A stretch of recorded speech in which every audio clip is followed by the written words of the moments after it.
Hello po sa inyong lahat. Ngayon po ang araw na kung saan dadalhin na sa kanyang huling hantungan ang minamahal nating si Raul. Susundin lang po natin si Joseph. Si Raul po ay ilalabas sa St. Peter Chapel ng alas 11. So ang mass po ay magsisimula ng alas 12. Kaya malamang na ang pagdadala sa kanyang huling himlayan o huling hantungan ay alauna ng hapon.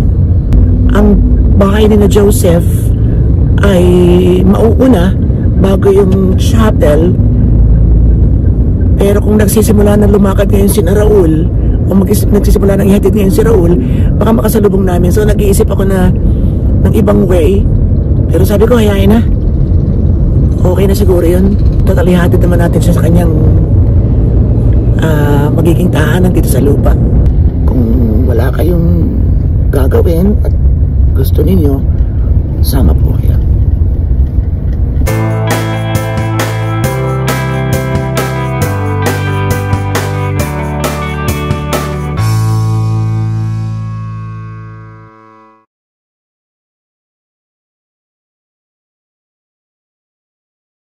Nakasalubong namin si Raul.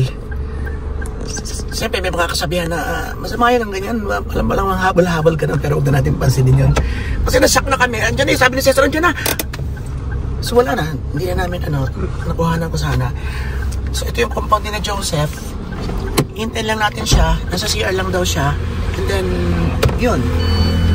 So relax lang tayo, alam ko sa mga kasabihan, hindi ba tayo naniniwala, pero walang masama kung i-consider natin. So huwag tayong parang hahabol, parang ganun yata yun. Whatever, let's make it simple.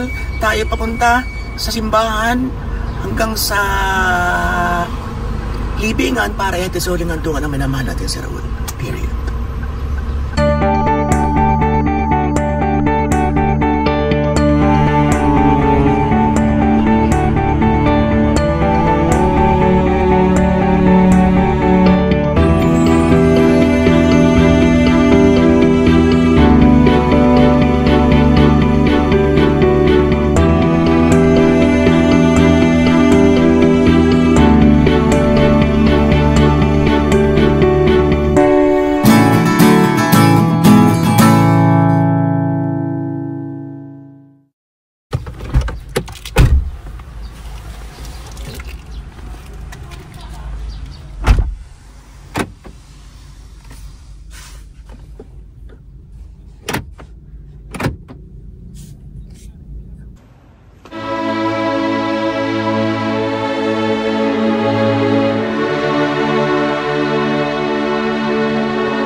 was changed.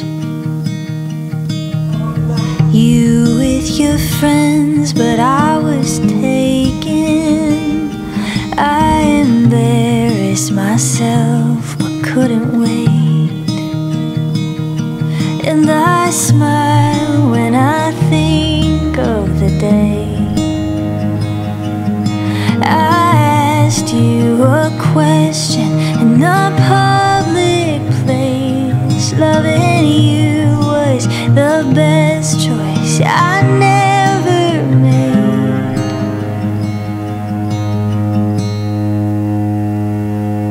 'Cause every day I wanna be better. I wanna give what you've given me. My world, you're the center. I wanna stay in your gravity.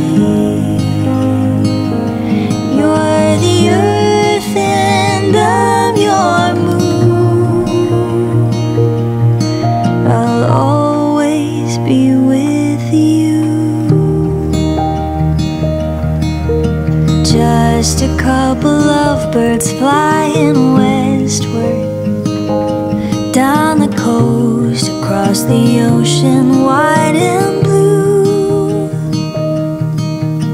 Love drunk, I wrote a little love song, something you made me brave enough to do. And every day's an adventure with you. I would travel to places we never knew. When it's unsteady, I'll tell you this simple truth. You're the earth and I'm your moon. And I'll always love you. Yan. Masyadong galit na galit si Sohail dahil hindi ako naka-online. Kasabihin ako ay may okay ako ay nagbihis muna. Kasabihin ako nun ay may ombre. South. So, para tayo medyo pasayahin, isinama siyempre natin o kasama natin ating mga kaibigan, si Charlene Gonzalez. Hi! Na mainit pa po ang ulo niyan kasi Wala kuryente. wala pa rin signal. At siyempre si Fatima Elizabeth Lontok, mamaya po sasabihin niya kung saan niya nakuha yung pangalang Fatima Elizabeth Lontok. Malalaman niyo mamaya. Cruz. May Cruz pa. Ako pa po kayo magkakakalasama kayo.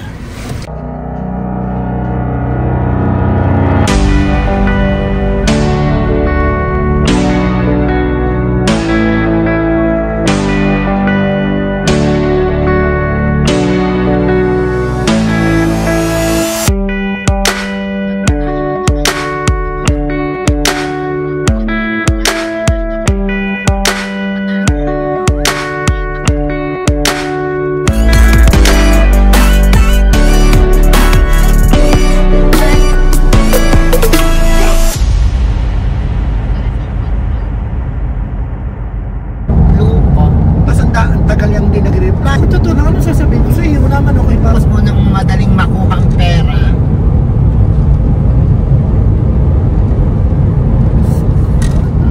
Araw-araw sila may ano. Araw-araw sila na nakukuha ang pera. Wawa. Oo. Baka nung pa yun. Oo, nung pa yun. Oo nga. May kayong microplane. Alala! Tagal na. Ano nga eh, akala ko Sinabi eh. na siya. Tsaka ano na siya. Ito lang yan, pagkatama Kaya nga maganda. Bukas, lalakad na lang bukas eh. Iwan ko na bukas. Ayan ang marang.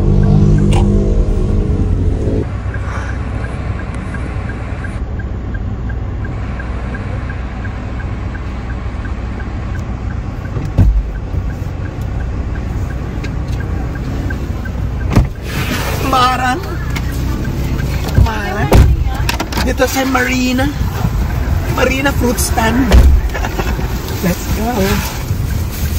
Binili ko sila ng lansones para may ngut-ngut. Plus yung kaibigan namin nagbigay pa ng nasa na Pakita nga na, pakita maring dragon fruit. Yung kaibigan namin, dinaanan namin si Richie, ay nagbigay naman ng dragon fruit. Ayan. So marami kaming fruits. Oh. Hindi ka na din maglagay kay Dini para may Cesar meron. Ayan, kakainin natin ang Mara.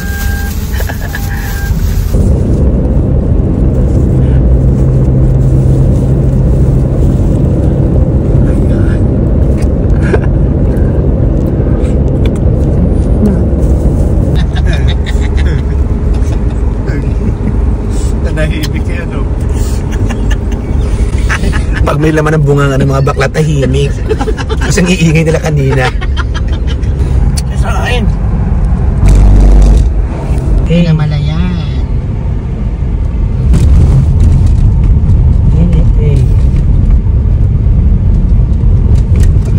Andito na tayo sa bayan ng Pinamalayan. Nandito kami ngayon para pasyalan si Chido, ang ating palaban na driver. Meron siyang racket dito. Nagtuturo po siya ng mga street dancing. At ngayon, dito siya nakakuha ng kontrata. Ganong kalayo mula sa amin. Siguro mga 60 kilometers. Hindi na yata naupad din. So hanapin namin ngayon. Pagtatanong namin ng park, at magtatanong daw lang kami kung nasaan yung kung saan yung NFA at bibili ko kami. Ayan ang landmark ng Pinamalayan.